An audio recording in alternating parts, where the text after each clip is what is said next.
calon-calon presiden kita ini, wapres ini, mereka mengatakan hal yang nggak baik dengan kita. Harusnya yang di atas ini bersaing ya dengan ide aja gitu kan. Jangan sering menghina. Debat capres cawapres jadi ajang saling menyerang personil. Ya astagfirullah. Ada anak muda ya kayak sembako nyari lawannya orang tua, kok bisa gitu loh. Sama pemimpin aja gini gitu loh, saling menyerang satu sama lain, saling blunder dengan luar teman. Astagfirullah. Udah, makanya kita sekarang fokusnya Pak, fokusnya Baitul Maqdis itu aja.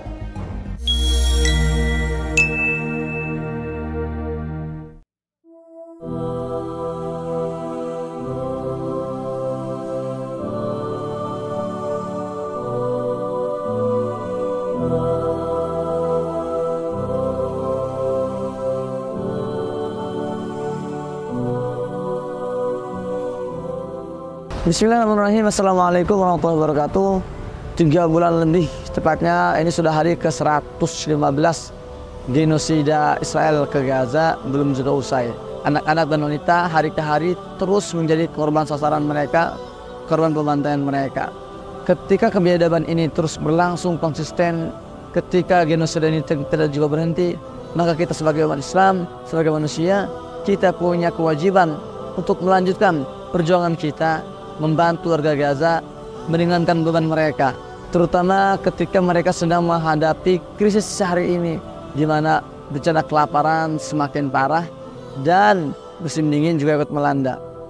Alhamdulillah, amanat titipan yang disampaikan oleh umat Islam Indonesia untuk warga Gaza melalui lembaga kami, lembaga INH, ini lembaga yang saya kelola langsung dan saya dirikan sejak 2018 sampai hari ini. Alhamdulillah, tim kami di Gaza terus bergerak melakukan distribusi bantuan, menyalurkan bantuan yang kami tampung selama ini. Alhamdulillah, kami sudah memasuki tahapan keempat.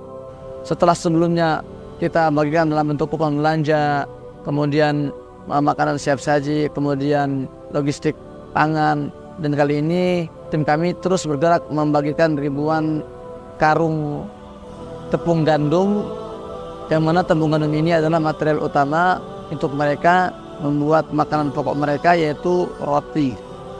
Ketika banyak anak-anak di Gaza yang mulai terbunuh karena kelaparan, alhamdulillah tepung-tepung gandum ini kami salurkan kepada pengungsi yang memang sangat membutuhkan sekali logistik untuk mereka bisa bertahan hidup. Maka dari itu saya mohon Gaza ingin mengucapkan terima kasih kepada para orang-orang baik di luar sana, di Indonesia, dimanapun berada, yang terus konsisten memberikan harta terbaiknya untuk Gaza, untuk Palestina. Semoga menjadi amal jariah kita semua, dan semoga istiqomah ini terus terjaga.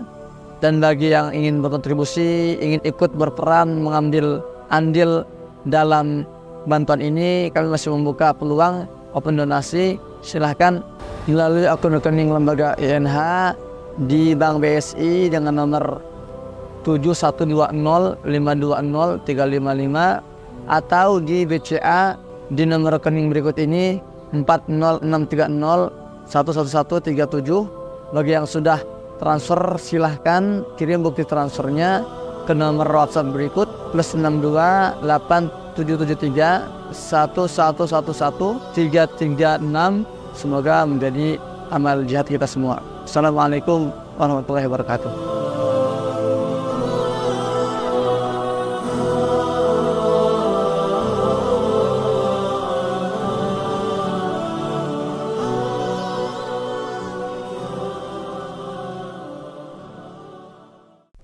Kita banyak menguras tenaga kita banyak memporsir energi kita untuk memusuhi orang-orang yang gak harus kita musuhi sebetulnya.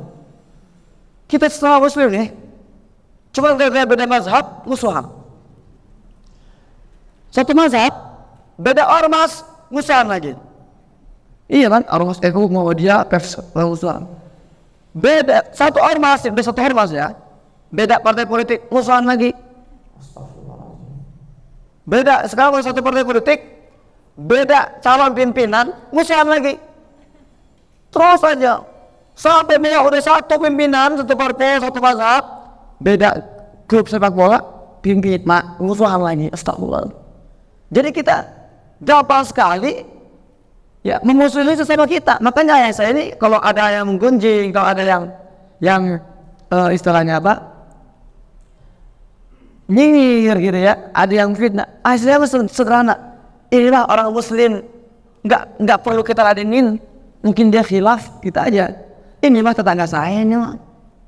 Ya ngapain kita musuhi? Kita hari ini umat Islam. Bahkan ada yang musuhi orang tua sendiri. Ada bu ya? Ada kakek sendiri dari musuh-musuhan. Diposting tenaganya untuk memusuhi sesama. Saya bilang, pantas kita ini hidup capek amat itu loh. Apa aneh itu banyak pikiran, banyak orang stres. Gara-gara kita terlalu gampang memusuhi orang-orang yang nggak perlu kita musuhi. Sekarang ini ya contoh nih di masa-masa pemilu, aduh saya bilang ya Allah, cuma gara-gara beda calon presiden, satu sama lain saling menghina, saling nyinyir, ya. Kenapa bisa seperti itu? Karena memang, mohon maaf ya, calon-calon presiden kita ini, wapres ini, mereka mengajarkan hal yang nggak baik dengan kita. Harusnya yang di atas ini bersaing ya dengan ide aja gitu kan, jangan saling menghina. Debat capres cawapres jadi ajang saling menyerang personil. Ya astagfirullah, miris saya. Ada anak muda ya kayak sembokong nyari lawannya orang tua, sehingga kok bisa gitu loh. Akhirnya orang tua ini ngebales. Dosa besar peran negara adalah ketika seorang ibu tidak mau melahirkan anak yang tidak berakhlak gitu ya. Mungkin untuk menyindir gerakan sembokong tadi itu. Nah kan lucu. Jadi bagaimana kita ini orang-orang bawah ini, masyarakat ini pengen tenang, pengen berpikir logis, sementara sama pemimpinnya gini gitu loh, saling menyerang satu sama lain, saling blunder dengan mengeluar teman. Astagfirullah. Udah, makanya kita sekarang fokusnya Pak, fokusnya betul maknis itu aja. Ada pemilu, ya kita pemilu, udah nggak usah berisik. Ya, coblos ya. Nggak usah kita sampai mengkosek tenaga kita, menguras energi kita untuk menyerang sama kita. Astagfirullah. Dan memang Palestina ini memang Allah, ini ada gerah dari Allah Ta'ala untuk menyatukan umat. Karena Masya Allah ya, umat Islam ini banyak dipecah-pecah dari berbagai hal, tapi selalu berhasil disatukan oleh isu Palestina. Betul Bu? Seperti itu. Ketika kita mengadakan aksi jutaan massa di Monas, itu semua hadir itu dari berbagai ormas, NU, Muhammadiyah, Persis, Salafi, bahkan ada jemaah tabligh, ada situ orang sufi, ya orang-orang politisi, para artis, nggak tahu semua. Kenapa? Itu fitrah. Itu fitrah. Baitul Maqdis memang dari diri itu adalah alat terbaik untuk menyatukan bangsa umat Islam. Bahkan oposisi dengan pemerintah yang selama ini selalu silang pendapat itu berhasil bersatu. Kalau bicara Palestina luar biasa loh. Karena selama ini pemerintah kalau bilang A, oposisi bilang B. Ya, Pak Jokowi bilang B, Rocky Gerung bilang C. Gitu kan? Selalu bersinggungan. Tapi ketika bicara Palestina, semua sepakat bahwa Palestina harus merdeka. Indonesia mendukung Palestina. Luar biasa. Kenapa kita nggak fokus di sininya betul loh? Dia fokus pada isu yang menyatukan sesama kita. Ini pentingnya kita ini ada kajian seperti ini. Itu pentingnya untuk mengedukasi. Alhamdulillah Bu. Saya MI, SD-nya MI 6 tahun MI Ibtidaiyah, 3 tahun Sanawiyah, 3 tahun Aliyah, 12 tahun. Lulus dari Aliyah, bahasa Arab saya hancur, gagal saya. Tapi bahasa Inggris saya belepotan. Setelah saya terpenuhi, ternyata ini masalah di kurikulum. Saya terus termasuk juara 1, juara 2, juara 3, selalu 3 besar. Tapi ketika lulus dari Aliyah, kok bahasa Inggris saya belepotan, bahasa Arab saya hancur. Ternyata kesini saya merenungi ya, memang masalahnya di kurikulum kita Bu. Ya, kita tuh sekarang itu di sekolah-sekolah kita ini kurikulumnya kurikulum, mohon maaf ya, bukan untuk mencerdaskan tapi untuk membodohi anak-anak kita. Saya pernah survei teman-teman saya yang satu kelas dari 12 tahun dari MI sampai Aliyah kita bareng-bareng. Saya tanya itu, apa yang kamu dapatkan selama 12 tahun? Jawaban dia apa? Banyak. Oke, sebutin apa aja banyak itu. 1, kita bisa membaca, bagus. 2, apa lagi? Kita bisa menulis, oke. 3, kita bisa berhitung, oke, mantap. 4, mentok. Dia berhenti. Kemana? Atau masih ingat rumus trigonometri yang kita pelajari? Enggak. Rumus metrik yang kita pelajari? Enggak. Tampil periodik kimia? Enggak. Terus apa yang kamu dapat? Fisika apa? Ini rumus persamaan atau namanya itu gravitasi atau apa lain? Enggak ada yang nyangkut tuh. Lah terus ngapain kita 12 tahun belajar cuma untuk belajar membaca, menulis, berhitung? Ngapain mereka ke sekolah? Enggak belajar, pacaran. Betul ya? Pacaran mereka itu. Maka nih ibu punya anak masih SMA ke bawah, jangan kasih HP.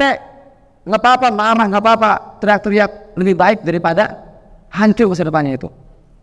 Memang di Gaza ini perang fisiknya sangat kentara, bombardir sana sini. Tapi di Indonesia saya bilang itu perang ideologi, habis-habisan, hancur-hancuran saya bilang. Kalau perang fisik mbak, jelas senjatanya. Kita bisa lihat, tank baja, saya bisa menjauh gitu kan. Oh itu ada pesawat tempur, saya bisa menjauh sembunyi. Kalau perang ideologi, senjatanya di tangan kita, ini senjata ini. Apa amunisinya? Konten-konten yang merusak, pornografi, gitu lah. Konten-konten sekularisasi, LGBT. Ini itu pernah ada dipegang oleh anak kita. Ngeri loh. Kalau perang fisik, mbak, perang fisik, bu, itu kalau terkena bom, meninggal jelas. Meninggal syahid, insya Allah masuk surga. Lah, perang ideologi, saya bilang.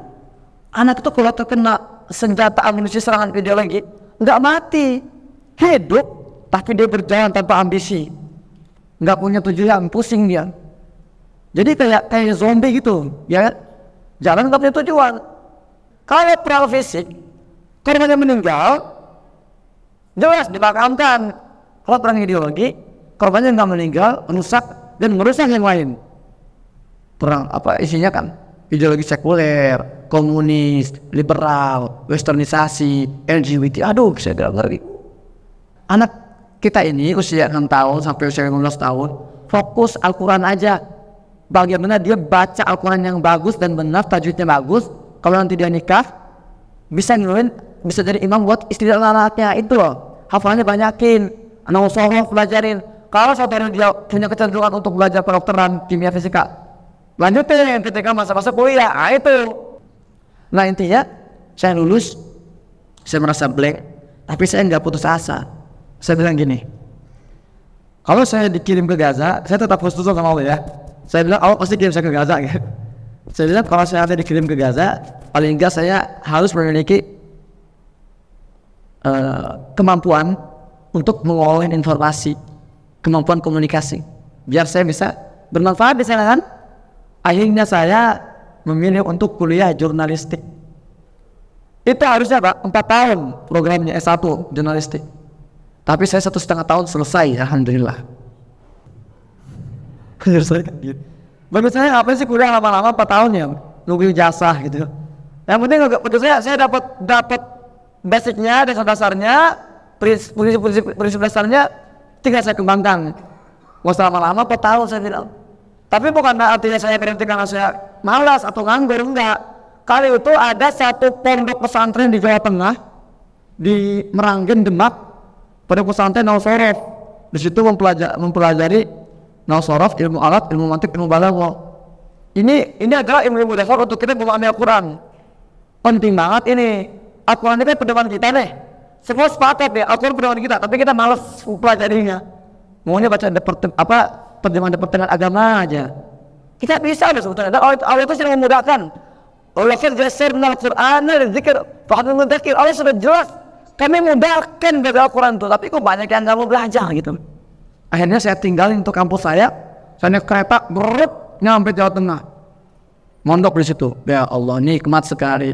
Pertama kali dalam kehidupan saya itu saya merasa nikmat belajar itu. Itu harusnya 2 tahun programnya mondok itu. Saya 11 bulan alhamdulillah selesai. Menyelesaikan diri. Tapi alhamdulillah itu berkah ya, memang berkah kiai saya sih. Itu masya Allah dalam 11 bulan saya lancar bahasa Arab, bukan bahasa Arab percakapan ya, kitab kuning. Kalau saya baca kitab kuning dulu itu yang nggak pakai harokat, lancar itu. I'rab, ya, mahfudhat, marfu'at, itu lancar saya alhamdulillah.